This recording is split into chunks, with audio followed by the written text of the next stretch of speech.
Hello and welcome at our GCP-Mindset channel. Today I have the pleasure to speak with Dr. Gerhard Scheuch.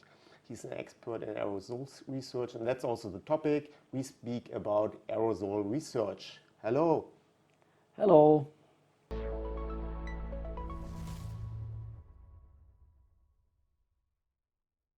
Hello, Gerhard.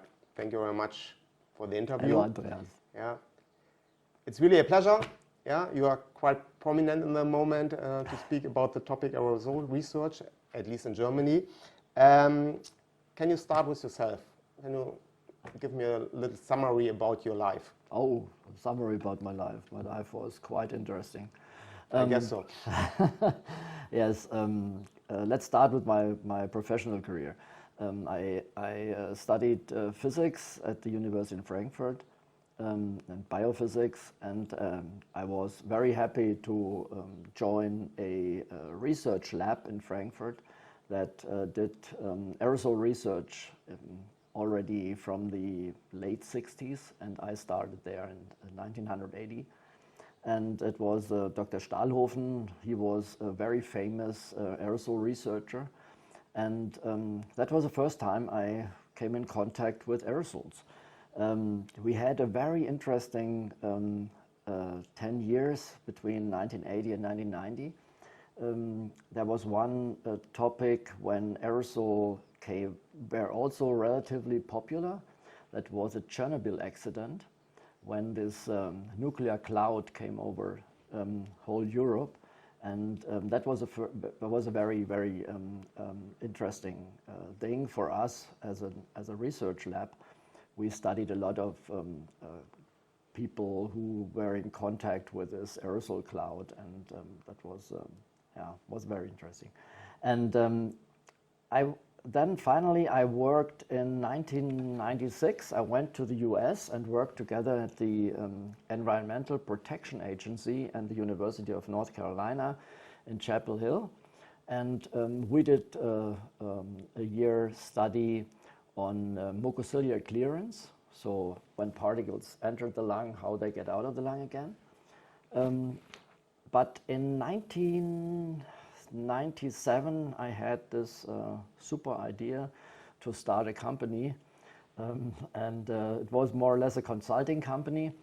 So we did a lot of consulting for pharmaceutical industry.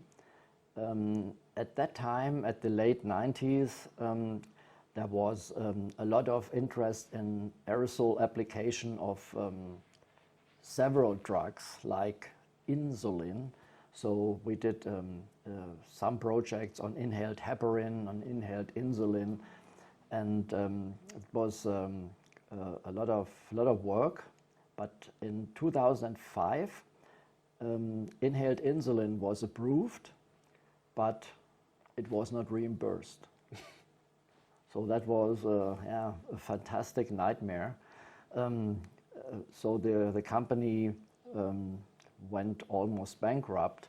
They spent $2.7 billion on this insulin inhalation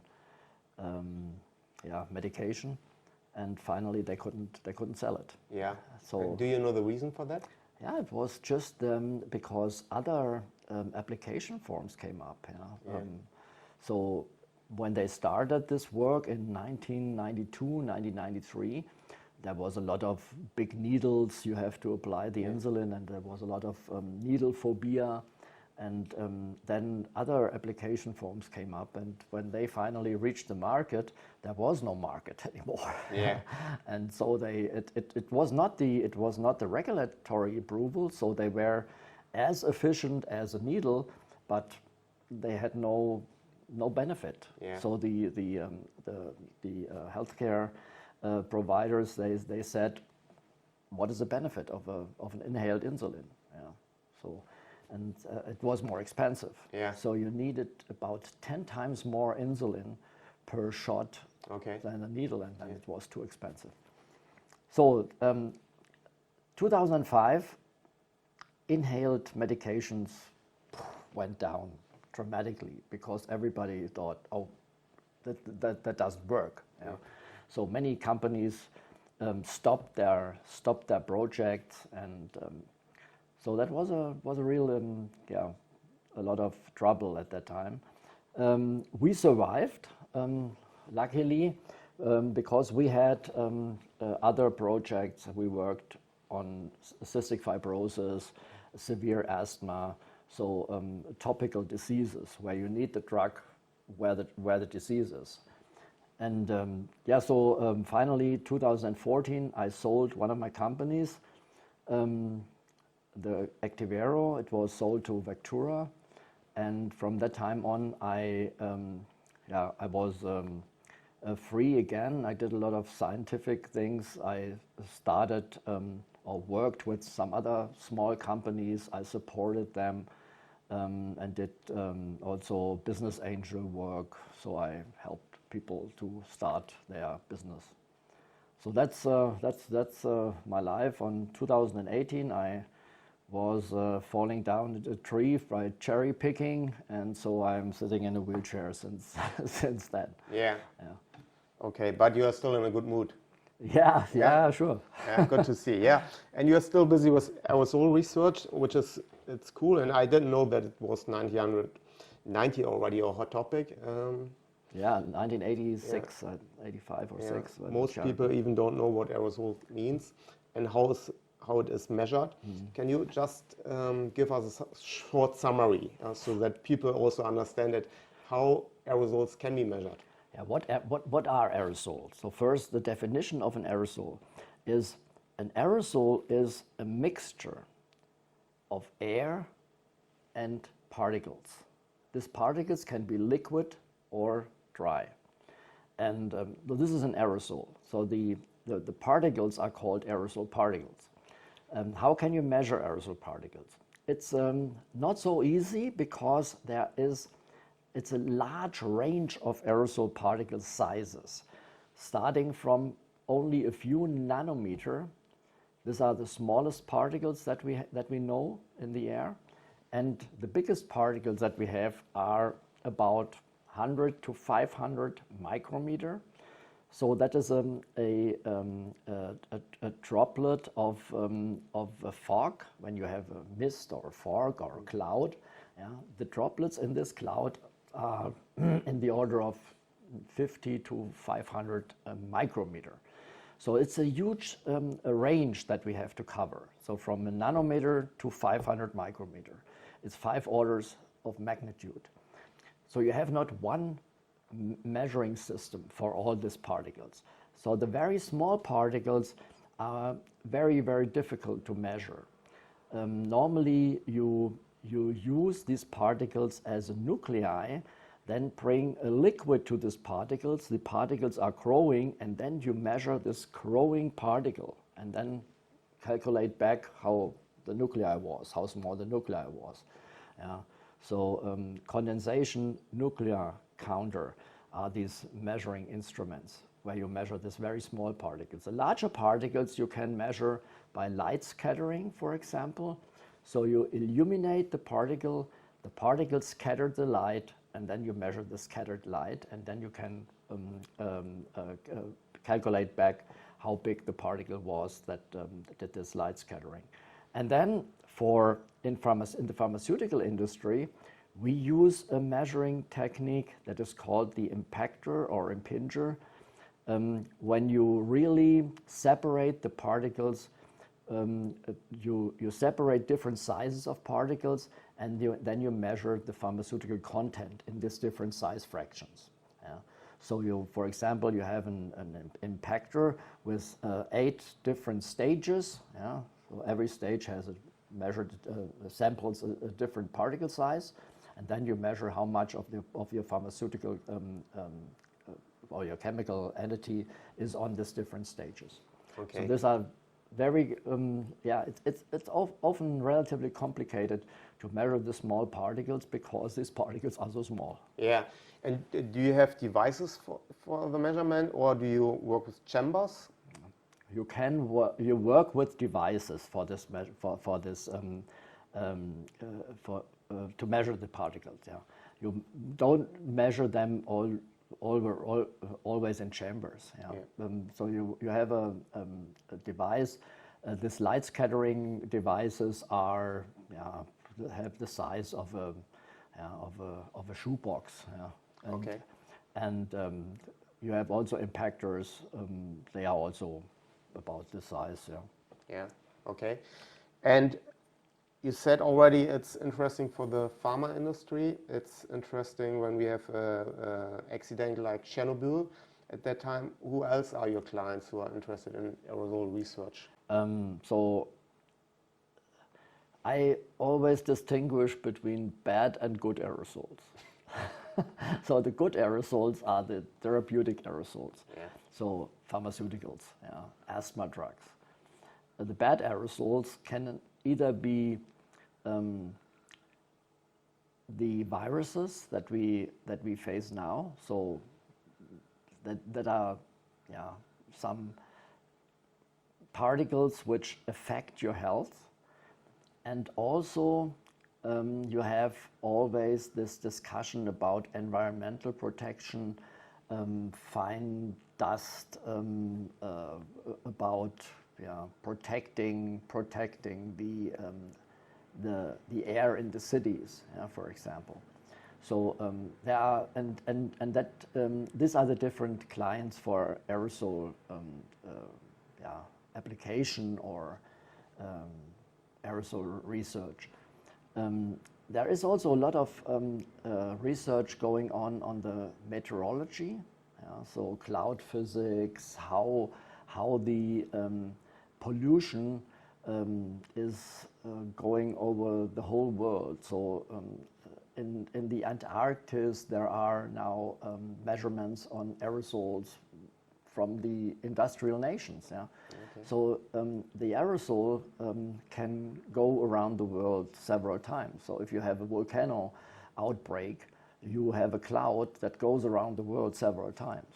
Or when we see the red light in the evening, sometimes it's Sahara dust coming to Germany. So it's a long way that aerosols can travel, and these are different kinds of clients that we have. But the most interest is at the moment from the pharmaceutical industry, and nowadays from this SARS-CoV-2 pandemic.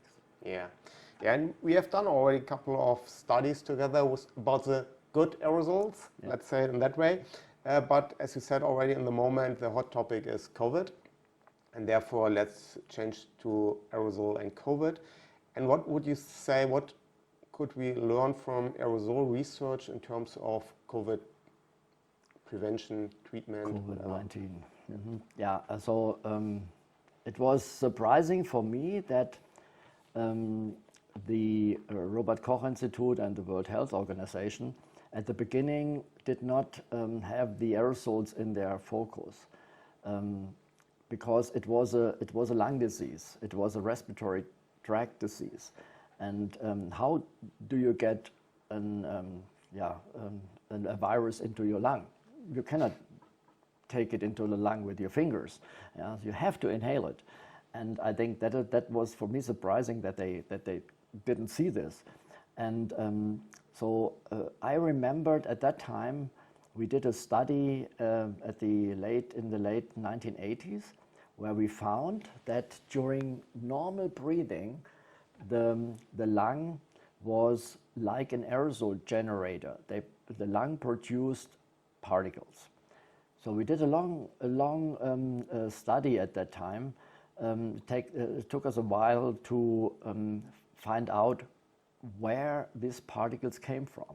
First, we thought these particles are coming from the mouth or the teeth or the tongue or the larynx, but we learned that these particles were generated in the deep lung, close to the alveoli.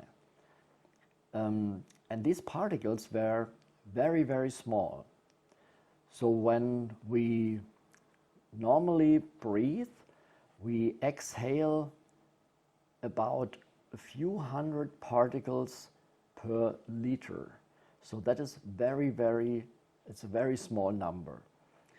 But then we found during a viral infection of the lung, this number increased by 2 or 3 orders of magnitude.